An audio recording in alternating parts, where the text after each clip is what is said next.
Bonjour tout le monde, j'espère que vous allez bien.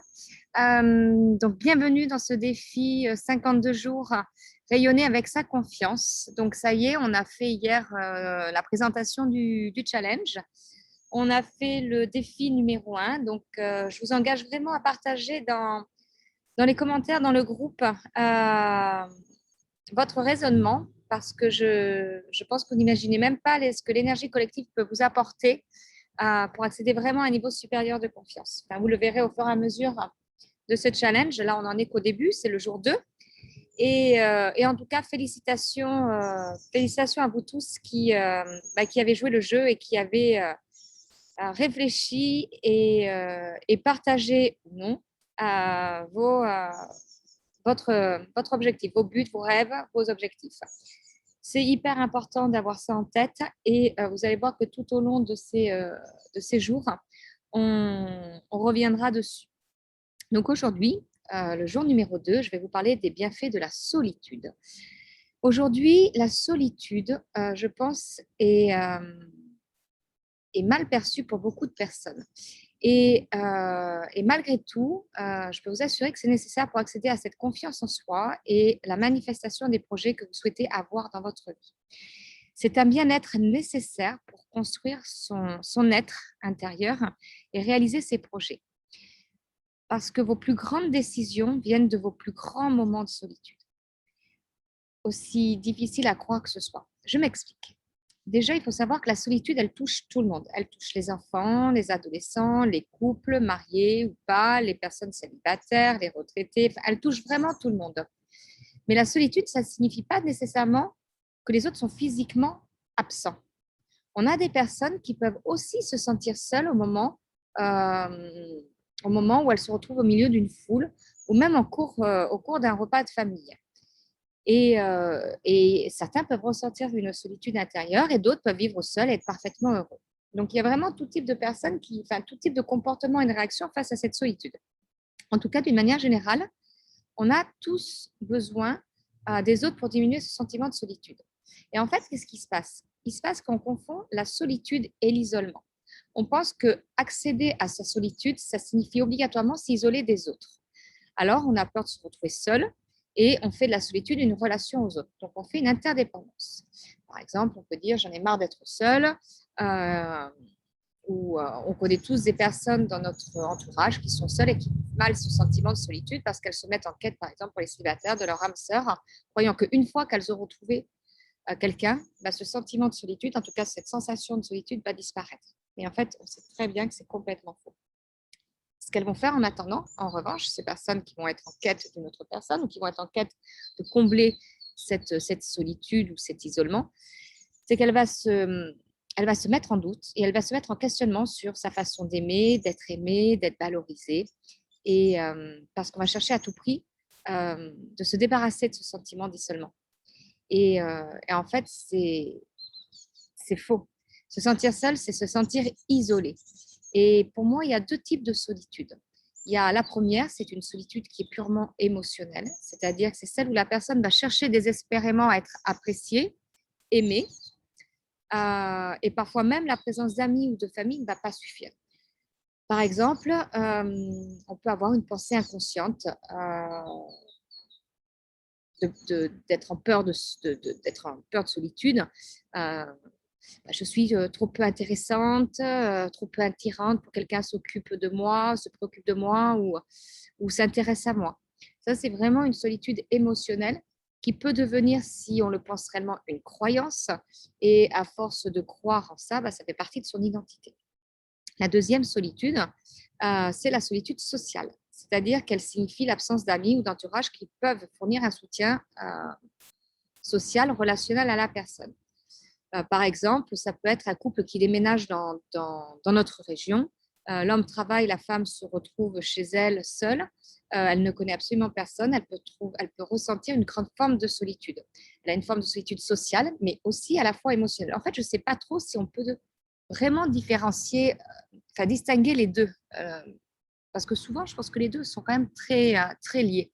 Moi, je me souviens quand j'ai vécu en Angleterre, je suis arrivée là-bas, j'avais à peine 21 ans. J'avais trouvé un travail qui me plaisait beaucoup. J'ai fait beaucoup de rencontres. À la base, je connaissais absolument personne, hein, donc j'étais dans une grande euphorie. J'ai fait des belles rencontres, j'ai fait des belles sorties, j'ai eu un train de vie plutôt satisfaisant. Mais en même temps, au fond de moi, je me sentais désespérément seule. Et, euh, et, euh, j'avais des activités, mais mes amis n'étaient pas les amis que j'avais au départ. Enfin, j'ai construit quelque chose et je me sentais seule et je ne comprenais pas vraiment pourquoi. Donc, ça m'énervait, je rentrais en culpabilité parce que je ne comprenais pas, je me sentais un peu idiote. Et puis bah, malgré super travail et les amis que j'avais là-bas, bah, j'ai décidé au bout de 2 ans de rentrer parce que je pensais que bah, la solitude m'avait fait capituler et que rentrant chez moi, bah, j'allais retrouver ma famille, mes amis. Enfin, en tout cas, j'allais revenir en France et que j'allais retrouver ce lien social. Et parce que là-bas, j'ai vraiment vécu un sentiment d'isolement, de solitude émotionnelle et familiale. Donc depuis, bah, j'ai eu peur de la solitude et j'en avais même créé une croyance.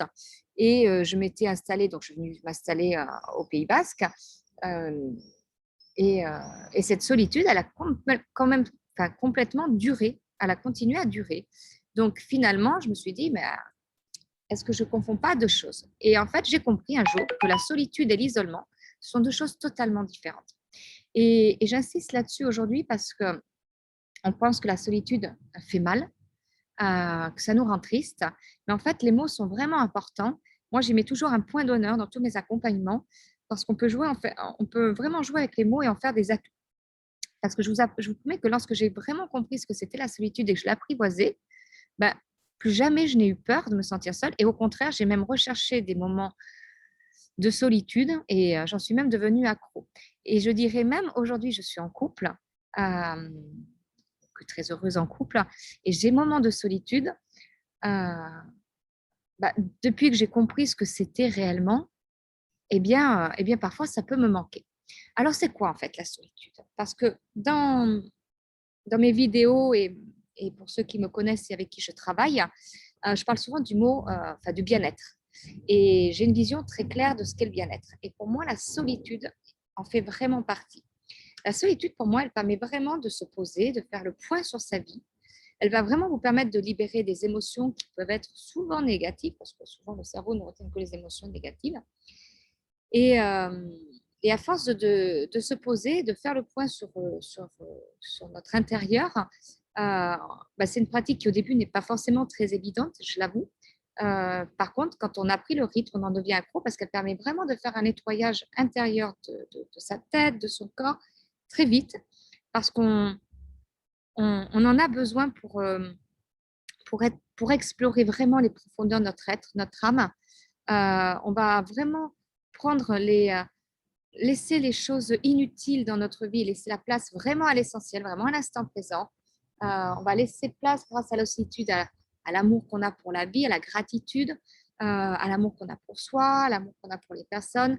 Et on va vraiment accéder grâce à cette solitude à une ressource interne profonde qui va nous permettre d'être encore plus créatif. En tout cas, moi, je suis plus créative et plus positive à chaque fois que je me crée des moments où je suis seule face à moi-même, sans téléphone, sans ordinateur, mais seule, vraiment seule, même sans mon mari, mes enfants. Et, euh, et c'est une force que je ne veux pas perdre parce que je me connais de mieux en mieux en étant avec moi. Alors, il y a plein de façons d'être dans sa solitude. C'est la méditation, vous pouvez faire de la marche dans la forêt, des randonnées, vous pouvez lire un bon livre tranquille, sans musique, sans rien. Vous pouvez faire une retraite complètement ouverte. Vous pouvez faire des massages. Enfin, trouvez ce qui va vous donner vraiment de la ressource et où vous allez être vraiment en introspection profonde, où il va y avoir un temps de silence. Et silence où les pensées vont s'arrêter et, et où on va vraiment ressentir qu'on existe. On existe, on est là et, et, euh, et se refocaliser sur ce qui est vraiment important pour nous, pour atteindre tout ce que l'on a envie de faire. Donc, pas de culpabilité. En fait, on ne perd pas de temps à prendre du temps seul pour soi. Donc, il n'y a pas à culpabiliser. Au contraire, moi, je vous assure qu'après un bon moment de solitude, vous allez être encore plus puissant. Vous allez vraiment ressentir plus votre puissance intérieure, votre leadership de votre vie. Vous êtes plus productif pour tout ce que vous voulez. Parce que n'oublions pas, on est des êtres émotionnels, on est des êtres humains et on a vraiment besoin de se poser pour mieux s'écouter et vraiment juste être avec soi-même. Et, euh, et ça va vraiment vous ouvrir les portes de l'abondance et de la confiance, mais d'une manière que vous n'imaginez même pas. Le tout, surtout, c'est que vous trouviez ce qu'est votre moment de solitude à vous, comment vous vous ressourcez, euh, comment vous privilégiez votre bien-être, en fait. Faites peut-être votre définition de ce que représente pour vous le bien-être avant que votre corps ne vous l'impose ou que votre mental vous l'impose, parce que souvent, je reviens un peu sur la confusion d'isolement et de solitude, le fait de confondre ces deux finalités et ces deux mots, on a des personnes qui se sentent tellement seules, peuvent même rentrer en dépression et ne comprennent pas pourquoi elles restent seules en fait. Mais, euh, mais à partir du moment où on a compris que prendre du temps pour soi et vraiment prendre un temps pour s'aimer, pour être au plus profond de soi, aligné avec nos vraies valeurs, avec nos vrais projets, ce qui nous tiennent à cœur, euh, ben, on va avancer avec confiance. Voilà, donc je voulais juste faire cette petite introduction avant le défi numéro 2 du jour, qui, vous aurez bien compris, va tourner autour de la solitude. Et durant cette journée, en fait, j'aimerais que vous réserviez un moment de solitude pour acquérir vraiment de nouvelles forces intérieures et de sagesse, pour vraiment vous retrouver avec vous-même. Écrivez dans votre journal confiance. Alors, je ne l'ai pas dit hier, mais achetez-vous un journal, un livre, un cahier, ce que vous voulez, un beau cahier pour ceux qui veulent quelque chose qui leur reste. Et écrivez ce moment que vous aurez trouvé aujourd'hui pour vous poser. C'est quelque chose vraiment, je vais insister très souvent, je suis hyper axée sur le bien-être mental et physique des personnes. Le jour où moi j'ai découvert ce que c'était vraiment la solitude, c'était un dimanche après-midi, j'étais vraiment seule avec moi-même, je vivais comme beaucoup de monde dans le manque de relations sociales, le manque d'estime, d'amour. Et le jour où j'ai compris, en me réveillant d'une sieste, c'était très vrai d'ailleurs, ce que c'était la solitude, où je me suis vraiment réveillée avec l'intégration de cellulaire, où je me disais, ça y est, j'ai compris ce que c'est la solitude. Je vous assure que ma vie a complètement changé parce que 3 semaines après, jour pour jour, je crois, 2 jours près peut-être, j'ai rencontré mon mari. Et, en fait, le fait de faire un focus sur l'isolement et la solitude m'empêchait clairement d'avancer vers mon vrai objectif qui était j'avais une très belle carrière professionnelle, mais vraiment d'aboutir ma vie, ma vie familiale. C'était vraiment quelque chose pour laquelle j'avais vraiment envie d'abondance.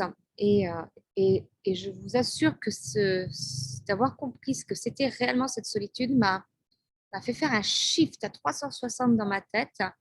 Et j'ai commencé à apprécier mes dimanches après-midi seule avec moi-même, quand mon fils était à la sieste.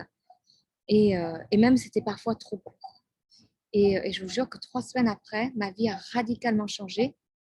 La solitude, je la revois, je l'ai remodelée du coup, puisque on passait de 2 à 5 à la maison et que ça nous demande une réorganisation complète de son quotidien, mais aussi des moments que moi je m'accorde et que je m'accorde encore aujourd'hui.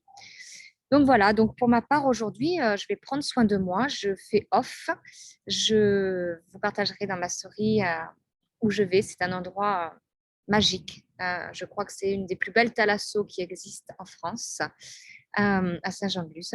Je vais aller m'évader, je vais donner liberté à ma créativité et je vous promets que je vais vous revenir encore plus puissante, plus créative, plus posée, plus alignée encore avec moi-même. Et avec un objectif clé qui est vraiment d'accéder à mon objectif que je vous ai partagé hier, qui est d'emmener mon mari euh, à, à Saint-Orin très rapidement. Voilà, j'ai une échéance claire. Voilà, donc je vous remercie pour votre écoute et n'hésitez pas à partager aujourd'hui dans votre moment de solitude, votre moment privilégié à vous, que vous allez associer à votre bien-être intérieur. Ça peut être du sport, enfin vraiment tout ce que je vous ai énuméré dans cette vidéo. Trouvez ce qui vous correspond. Voilà, c'est surtout ça le message. Profitez de votre journée. Je vous embrasse et je vous fais des petites vidéos au spa.